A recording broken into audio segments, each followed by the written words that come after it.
Família, meus queridos amigos, igreja amada, uau, que tempo precioso que nós temos aqui. E aqui nós vamos todos os sábados, até, sei lá quando, até Deus mandar parar, nós teremos um tempo de dicas para a nova geração. Ou seja, se você é pai, se você é avô, se você é bisavô, se você é tio, ou se você faz parte dessa nova geração, é muito importante que você se atente às dicas e talvez os conselhos que nós vamos dar aqui, tudo lógico, com base bíblica, tá voltado na palavra de Deus, mas que se você conseguir aplicar na sua vida, você vai fazer uma tremenda diferença na vida dos seus filhos, dos seus sobrinhos, dos seus bisnetos, ou então mesmo na sua vida, né? Eu quero falar com vocês aqui que hoje nós vivemos um tempo muito difícil, um tempo onde nós pais temos que conciliar muitas atividades ao mesmo tempo, não é verdade? Então nós temos que conciliar as inúmeras chamadas de vídeos e reuniões online que nós temos que fazer com os nossos chefes.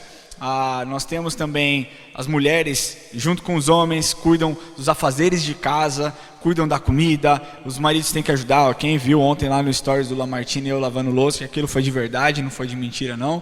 Eu lavei louça, não lavei, Érica? Lavei ou não lavei? Lavou, tá vendo? Vocês não viram, mas eu lavei.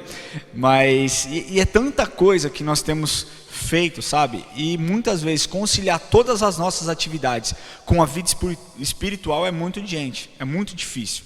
Então o que acontece? Nós fazemos uma seleção aos nossos olhos, onde o que é prioridade e o que não é prioridade. Então vamos lá, aos nossos olhos, tá? Uma reunião de trabalho, você não tem como ligar para o seu chefe e falar assim: olha chefe, agora eu não posso, porque eu estou aqui trocando a fralda do meu filho. Você não pode fazer isso. Da mesma forma que o seu filho estiver fazendo uma aula online, você simplesmente não pode falar: professora, hoje meu filho não vai participar porque eu decidi ir jogar futebol com ele. Você até pode fazer isso, mas não é recomendável, porque ele vai perder a aula daquele dia. E aos nossos olhos, o que fica por último e o que talvez nós mais procrastinamos é a vida espiritual dos nossos filhos. É como nós investimos tempo na vida espiritual dos nossos filhos. Essa é a mais pura realidade. Veja bem, eu não estou aqui falando que não seja urgente, é muito urgente você ensinar, mas na sua lista de prioridade talvez você tenha colocado a vida espiritual dos seus filhos lá em último plano. Na sua vida talvez você tenha colocado a maturidade ou o conhecimento da palavra de Deus, a busca pelo conhecimento lá em último. E o que acontece? Quando chega lá em último, você está completamente esgotado porque o seu dia foi um dia muito intenso, cheio de reuniões e a sua cabeça não consegue raciocinar. Aqui tem um grande problema, porque aquilo que você ensina hoje para o seu filho é o que ele vai replicar daqui a uns anos, ou daqui a uns meses, ou daqui a uns dias. Nós temos muitos pais que muitas vezes vêm conversar comigo e com a Érica, pais de jovens ou adolescentes que falam: eu não sei o que fazer, o meu filho não tem desejo de ir para a igreja. Mas enquanto mais jovem, não faziam questão nenhuma de trazer os seus filhos para cá, para a igreja. Nós, por vezes, deparamos com pais que falam: eu não consigo tirar o meu filho da vida que o mundo oferece. Mas por quê? Porque em um sábado onde eles deveriam estar dentro da igreja, os pais simplesmente talvez tinham preguiça de levá-los até a igreja. Então o que eu quero te falar é que não adianta na juventude, depois de velho, você exigir que eles tenham um compromisso com a palavra de Deus, se você não ensinar isso hoje para os seus filhos, tá? Então assim, é claro que existem casos como por exemplo da Isadora, que o pai dela chegou a Cristo através da vida dela. Isso é ótimo, acontece e não é poucas vezes que acontece. Mas a manutenção da vida com Deus, Deus vai cobrar dos pais e não dos filhos. Então preste bem no que eu estou te falando. Talvez esteja jogando um peso aí sobre os seus ombros, mas esse é um fardo que você precisa carregar. E se for o fardo que Jesus Cristo espera que você carregue, esse fardo é leve e não é pesado. Eu quero ler com vocês o que está escrito em Provérbios 22:6. Esse talvez seja um texto que você já tenha ouvido muito, mas nós vamos rapidamente nos aprofundar nesse texto aqui. Olha lá. Provérbios 22:6 diz assim: ensina a criança no caminho em que deve andar, e ainda quando for velho, não se desviará dele. O conceito aqui de ensinar, e aqui eu vou usar no hebraico, então me desculpe se a minha pronúncia não for perfeita. Lamartine, se estiver me escutando, nesse momento feche o seu ouvido.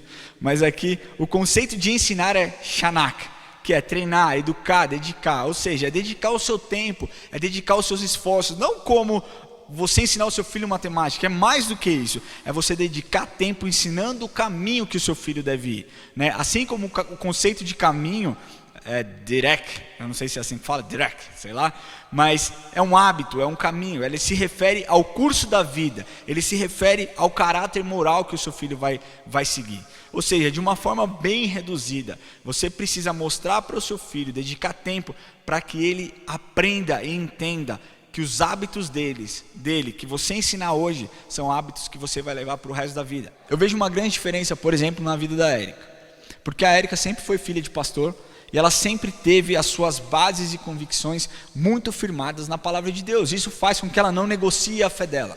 Coisa que para mim talvez seja mais ou menos, para ela é aquilo e pronto. E isso é maravilhoso. Por quê? Porque ela não negocia, ela aprendeu isso e o caminho que ela foi ensinada, ela nunca se desviou da presença de Deus.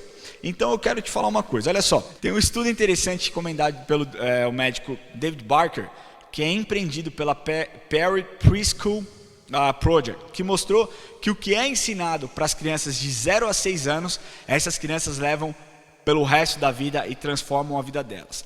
Esse projeto aqui, desse estudo, mostrou coisas da vida secular. Por exemplo, mostrou que quando a criança é bem ensinada e bem instruída entre 0 e 6 anos, ela tem 3 vezes mais chances de se desenvolver melhor em uma faculdade alta, de sucesso.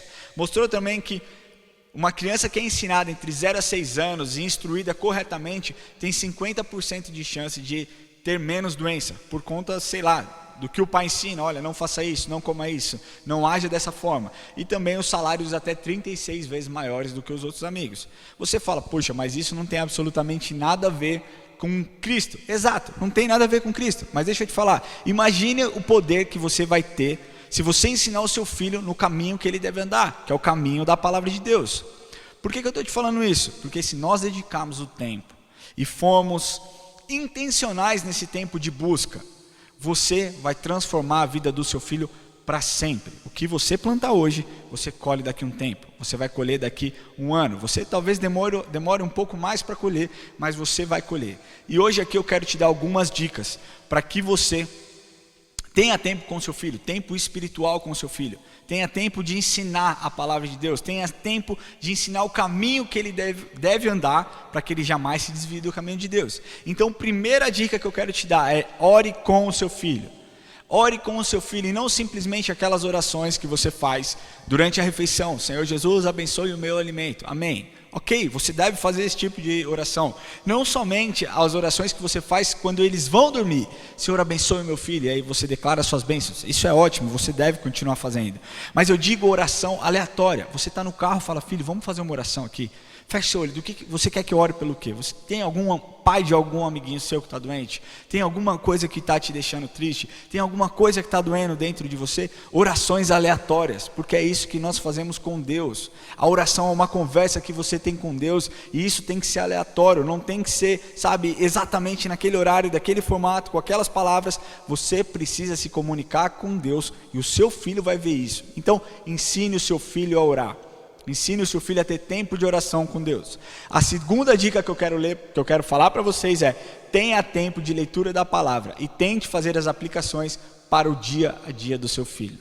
Logicamente, não adianta eu pegar o John, que tem 2 anos, e abrir Apocalipse para ele e falar, filho querido, vamos ler a respeito das 7 igrejas. Ele não vai entender absolutamente nada. Então, o que nós fazemos? Olha o que eu trouxe aqui. Nós temos a Bíblia da Arca de Noé. Tá vendo? E aí você conta histórias para o seu filho de maneira interessante. A Érica é ótima nisso, porque ela fica contando, eu fico prestando atenção. E ela prende a minha atenção. E agora eu estou lembrando, ela contando a história, eu me perdi um pouco aqui. Mas vamos voltar aqui. Então você vai contando histórias, você vai mostrando para o seu filho, olha só filho, tinha elefante na arca? Tinha baleia? Não sei. Talvez embaixo da arca, talvez, não sei.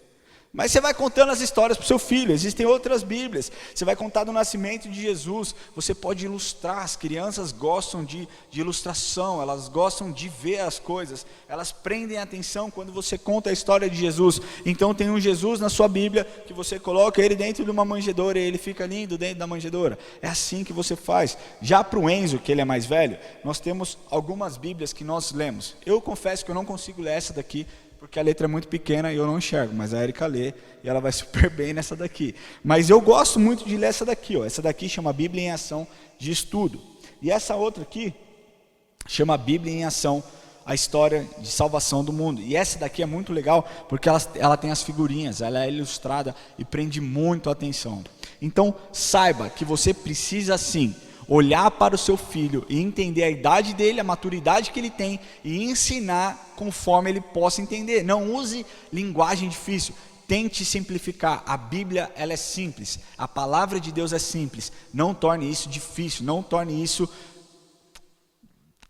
sem prazer, sabe? Torne isso de uma forma gostosa, para que as crianças possam ter prazer. A terceira dica que eu quero te dar é: ensine a criança a ser expressiva na presença de Deus, através de louvor. Então você vai ligar um vídeo de louvor e adoração na sua casa, você vai levantar as suas mãos, e se você percebe quantas vezes dentro da igreja nós vemos uma criança que levanta a mão porque o pai levantou a mão. Você já viu isso? Isso é comum, talvez você tenha visto na sua casa, talvez você tenha visto isso com seus filhos. Então você levanta a sua mão e você fala com eles, você fala com Deus, você se expressa na presença de Deus, e o seu filho vai te imitar. A adoração não pode ser limitada, gente. A adoração precisa ser sim um instrumento precioso de exaltar o nome de Deus. E a última dica que eu quero dar para você é: seja um exemplo. Entenda uma coisa, seja um exemplo. Muitas vezes a criança, o seu filho, não seguirá o seu conselho, mas seguirá o seu exemplo. Porque não adianta você ser um cara que trata mal a sua esposa e você pedir para que ele trate bem a mãe dele. Não funciona assim, porque o seu exemplo não tem sido certo, o seu exemplo não tem sido correto. Não adianta você pedir para ele: filho, priorize a igreja, priorize a Cristo, sendo que você não prioriza a Cristo. Então o seu filho não vai ouvir o seu conselho, ele vai ouvir o seu exemplo. A melhor forma de o seu filho, os nossos filhos são uma esponja. Tudo aquilo que você faz, eles sugam, eles pegam para ele e eles simplesmente aplicam. Você tem que entender que você é o maior exemplo que o seu filho pode ter. E aqui eu estou falando para pais. Pais, homens, prestem atenção. Nós temos que recuperar essa paternidade que os nossos filhos tanto desejam. Pare de delegar para sua esposa absolutamente tudo. Eu sei disso porque durante muito tempo eu fiz isso. Então aqui eu me coloco numa situação de vulnerabilidade. Eu sempre fui um pai presente, eu sempre fui um ótimo pai, mas as questões espirituais eu deixava para Érica. Deixa eu te falar, tome posse daquilo que o Senhor te designou para fazer. Deus chamou você para ser o cabeça da sua casa, sabe? Isso não estou aqui, gente, falando que a mulher é menos que o homem, não. A mulher é perfeita, a mulher é ótima, mas o papel de guiar o seu filho serve para você. Não coloque toda a pressão e toda essa expectativa em cima da sua mulher. Tome um posicionamento de pai. Então, se você quer que o seu filho siga o seu exemplo, seja um bom exemplo. Se você quer que o seu filho trate bem a mãe dele e a futura esposa, mostre você. Seja um cavalheiro com a sua esposa, abra a porta do carro, mande flores. Eu lembro que o ano passado eu decidi durante algum tempo dar flores para a Érica. Então, toda segunda-feira eu pegava o Enzo na escola e nós íamos comprar flor para a Érica. E aquilo fez com que virasse uma rotina e que ele gostasse daquele tempo de buscar flores. E eu confesso que eu sou meio avesso a essa parada de dar flores, mas por ela eu faço isso. E ele entendeu isso, e ele valoriza essas questões. Então, seja um bom exemplo na sua casa. Então eu quero te contar uma coisa. Crianças observam pais tratando bem, eles vão tratar a mãe bem. Crianças que observam um pai trabalhador e honesto, provavelmente serão adultos trabalhadores e honestos. Crianças que observam pai bebendo e fumando, e tratando mal a mãe, e tratando mal os pais, provavelmente serão péssimos filhos, serão pessoas que fumam, pessoas que bebem, enfim. Você precisa ser um bom exemplo para o seu filho. Eu quero acabar esse tempo aqui, dizendo que você precisa dedicar tempo ao seu filho. Eles são o seu primeiro chamado. Antes do seu trabalho, antes do seu futebol, antes do seu jiu-jitsu, antes da sua musculação, antes do seu tempo com seus amigos, os seus filhos são a prioridade.